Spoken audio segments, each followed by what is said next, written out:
Почитувани последниве денови, сведоци сме на повторно активирање на познатите контрапротести. Владино-невладини организации и паралелни владини синдикати, секако организирани од власта.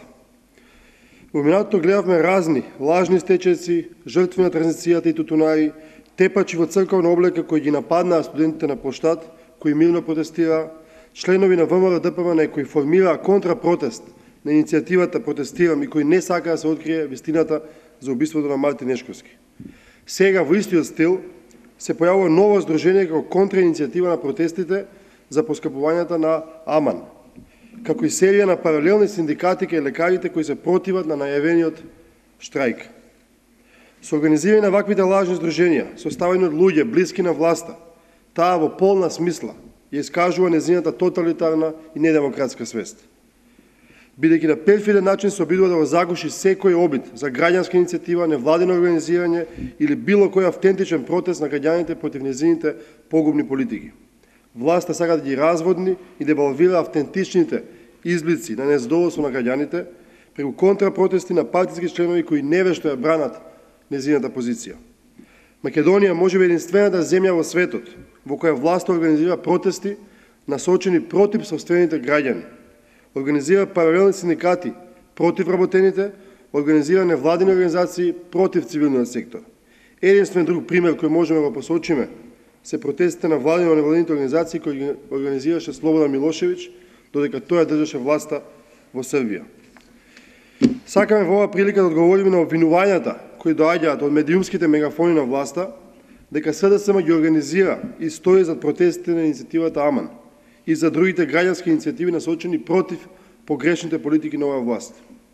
Иако на ниту еден начин не учествуваме во организирањето на протестите на АМАН, ниту стоиме зад нив, СДСМ дава целосна, принципијална и политичка поддршка на истите, како и на сите други автентични протести на кои граѓаните изразуваат незадоволство од политиките на оваа власт. Апсолутно немаме никаква улога во организирањето и остварувањето на штрајкот на лекарите, но да ги поддржуваме и лекарите на легален и демократски начин да го искажат своето незадоволство и ја поздравуваме нивната храброст и тие да го кренат својот глас за да го зачуваат достоинството на нивната професија. Професија која министерот Тодоров се обидува подот да го избрише. Нашите членови не само што не ги спречуваме, туку и ги охрабруваме секој по сопствено видување, доколку сака да го изрази својот револт, слободно тоа да го направи и со поддршка на овие организирани граѓански иницијативи. Дополнително ги охрабруваме и не само нашите членови, туку и сите граѓани кои се охрабрени, ослободени да го кренат гласот против погубните политики на оваа власт, масовно се вклучат во автентичните граѓански иницијативи и да го изразат своето незадоволство. Тоа во никој случај не значи дека СДСМ ги организира овие иницијативи и протести или дека на било кој начин стои зад нив. Тоа впрочем го знаат и самите учесници и организатори на протестите. Обидот на власта преку незините мегафони да го представи СДСМ како организатор на овие протести е само уште еден доказ за незината немоќ пред незадоволството на граѓаните и секако недостиг на демократски капацитет.